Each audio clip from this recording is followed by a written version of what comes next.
ناظرین، یہ ہماری خوش بختی ہے کہ ہم آج ڈاکٹر سید نعیم حامد علی الحامد کی مجالست سے بہرہ مند ہیں۔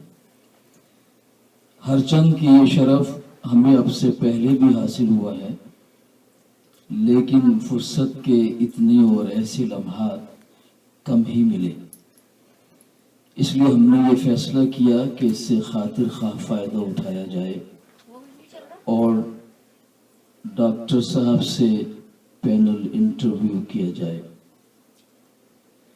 اور اس فرصت کو ہم نے نعمت غیر مترقبہ اس لیے تصور کیا کہ ڈاکٹر نعیم سے اکثر موضوعات پر گفتگو ہوئی ہے اور نعیم صاحب ہر موضوع پر بے محابہ گفتگو کر کے ہماری معلومات میں اضافہ کرتے ہیں، لیکن اپنے بارے میں گفتگو سے ہمیشہ گریزاں رہے۔ اس بار ہم نے نعیم صاحب کو اس بات پر آمادہ کر لیا کہ ان سے ایک ایسا پینل انٹرویو کیا جائے جس سے ان کے سوانحی خد و خال نمایاں ہوں۔ ہم سمجھتے ہیں کہ یہ انٹرویو نعیم صاحب کے سوانح کا مستند ماخذ ہوگا۔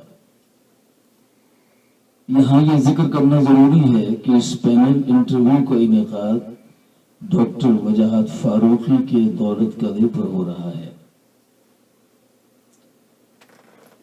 ڈاکٹر فاروقی مسلم علی گڑھ یونیورسٹی اولڈ بوائز ایسوسی ایشن سے وابستہ ہیں اور شمیم جے پوری میموریل سوسائٹی کے بانی صدر ہیں۔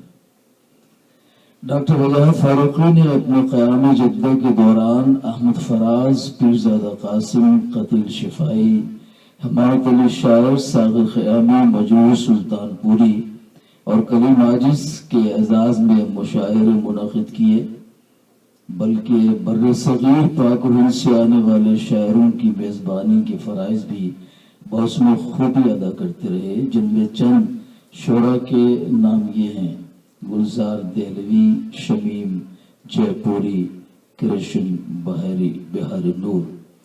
گزشتہ 10 سال سے ڈاکٹر وجاہت فاروقی الجبیل میں مقیم ہیں۔ یہاں ڈاکٹر وجاہت فاروقی کے منعقد کردہ مشاعروں میں جشن کلیم عاجز، جشن احمد فراز، جشن گلزار دہلوی اور جشن ڈاکٹر نعیم حامد علی الحامد سر فہرست ہیں۔ فاروقی صاحب سوشل میڈیا ایکٹیوسٹ ہیں، فلنتھراپسٹ ہیں اور ایجوکیشنسٹ ہیں۔ ڈاکٹر نعیم حامد سے ان کا اخلاص لفظ و بیان سے ماورا ہے۔ الجبیل میں نعیم صاحب کے میزبان ہمیشہ ڈاکٹر وجاہت فاروقی ہی ہوتے ہیں۔ ڈاکٹر نعیم سے ڈاکٹر وجاہت کا تعلق محبت و مودت ربع صدی کا قصہ ہے، 2-4 برس کی بات نہیں۔ اس بار ڈاکٹر نعیم حامد علی الحامد کی سعودی مشرقی صوبے میں آمد دہران پوئٹری گروپ آرامکو کے منعقد کردہ مشاعرے میں شرکت کے لیے تھی۔ مذکورہ مشاعرے میں پاکستان سے پروفیسر ڈاکٹر پیرزادہ قاسم رضا صدیقی، چانسلر ضیاء الدین یونیورسٹی اور سابق vice chancellor Karachi university, Hindustan سے منظر بھوپالی، امریکہ سے ڈاکٹر نوشا اسرار نے شرکت کی۔ اس اہم مشاعرے کی صدارت کے فرائض ڈاکٹر نعیم حامد نے ادا کیے۔ اس پینل انٹرویو کی دوسری رکن محترمہ غزالہ کامرانی ہیں۔